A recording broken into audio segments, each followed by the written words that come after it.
Welcome back to our final lecture in Chapter 2. We've defined political culture, walked through its foundational American values, looked at the story of American exceptionalism and the process of political socialization, and mapped the four contemporary ideological quadrants. In this lecture, we close out the chapter with two of the most consequential trends in contemporary American political culture. The first is the long-term decline in public trust in major institutions. The second is the distinctive and changing role of religion in American political life. Let's begin with the decline in institutional trust. One of the most significant and consequential trends in American political culture over the past several decades is a sustained decline of public trust in major institutions. Gallup's annual confidence survey has been tracking this trend since 1973, and the numbers are striking. In 2024, confidence in Congress stood at approximately 8%, the lowest level in recorded history. 8%. Confidence in the Supreme Court declined sharply following the 2022 Dobbs decision, with only 25% of Americans expressing a great deal or quite a lot of confidence in the institution. Trust in the news media, in the presidency, and in the public school system has also declined, though from higher starting baselines. Now, this decline in institutional trust is not evenly distributed across the population. It follows partisan lines. Conservatives have dramatically reduced their trust in universities, in the news media, in scientific institutions, and in public health agencies since 2016. Progressives have reduced their trust in the Supreme Court, in police, and in the military. The result is not a generalized cynicism, it is a partisan asymmetry. Each side trusts different institutions, depending on which political coalition currently controls or is seen to control them.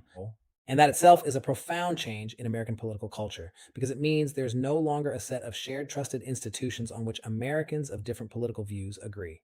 Political scientists disagree about what to make of this decline. Some argue that healthy skepticism of powerful institutions is a feature of a democratic culture, not a bug. Citizens should hold institutions accountable. They should not defer automatically.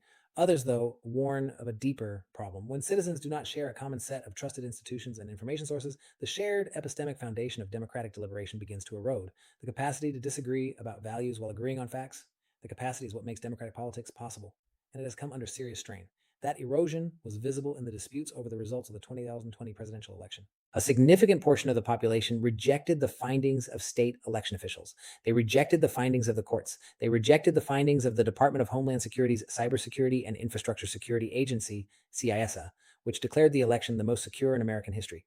President Eisenhower, in his first inaugural address in 1953, said this: "A people that values its privileges above its principles soon loses both." It is a sentence worth sitting with. The decline of institutional trust also intersects with the broader phenomenon of political violence. The January 6th, 2021 assault on the United States Capitol, in which a mob of supporters of outgoing President Trump attempted to prevent the certification of the 2020 Electoral College results, was the most dramatic single event in this context. But it occurred within a much broader trend: increased political violence, threats against election workers, and the normalization of anti-democratic rhetoric. Political scientists have documented a correlation across democracies between high levels of partisan polarization, declining institutional trust, and an elevated risk of political violence. These are not separate problems, they are interlocking ones. Now, to our final topic: religion and American political culture. The United States is an outlier among advanced industrial democracies in the depth and breadth of its religious culture. Survey data consistently show that Americans are significantly more likely than citizens of comparable European nations to identify as religious, to attend religious services regularly, and to report that religion plays an important role in their lives. And this religiosity has profound implications for political culture. Religious beliefs shape attitudes toward abortion, LGBTQ plus rights, science education, poverty and welfare, foreign policy, and the very meaning of national identity. The relationship between religion and American political culture is, however, complex and contested. The First Amendment's Establishment Clause prohibits the government from establishing an official religion, creating a formal separation of church and state, and yet, political culture cannot be separated from religious culture quite that easily. The abolitionist movement, the social gospel movement, the civil rights movement, three of the most transformative political movements in American history, all of them were deeply rooted in religious traditions and motivated by religious moral convictions. Martin Luther King Jr. did not lead the civil rights movement as a politician. He led it as a Christian preacher. The framing of political arguments in religious terms is a consistent feature of American public discourse across the entire ideological spectrum. Liberal religious traditions have championed civil rights, immigration reform, and poverty reduction.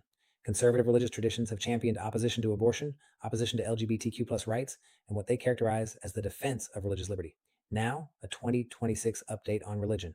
Two significant developments have transformed the relationship between religion and American politics since the original publication of this material. The first is the rapid growth of religious disaffiliation.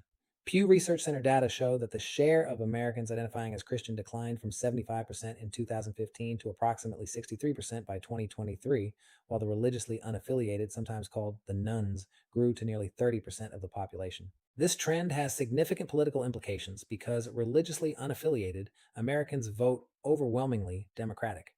The second development is the emergence of the Christian nationalist movement as a significant force within the Republican Party and within the broader conservative movement. Christian nationalism holds that the United States was founded on Christian principles and that the government should actively reflect and reinforce Christian values.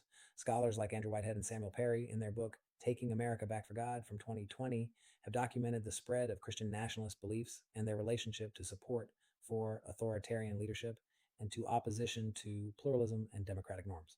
So, American religion is changing in two directions at once. It is becoming weaker in terms of overall affiliation, and it is becoming more politically explicit on at least one side of the partisan divide. Let's pull all of this together. Political culture is the set of shared values, beliefs, and practices that define the relationship between citizens and government. American political culture is distinctive in its emphasis on individual liberty, primarily negative freedom, on equality before the law and political equality, on self government and democratic participation, on limited government, and on individualism. It is transmitted through agents of socialization, family, school, peers, media, religion, and it is increasingly shaped today by the algorithmic environments of social media. It hosts four major ideological traditions: conservatism, liberalism, libertarianism, and progressivism, mapped along two dimensions, economic and social. And it is in a moment of stress, characterized by declining institutional trust, intensifying culture wars, and a religious landscape that is simultaneously shrinking and politicizing. From here, in the next chapter, we'll turn to politics and economic models, the systems through which Americans have organized their material life, and how those systems shape the politics we have just described. I'll see you there.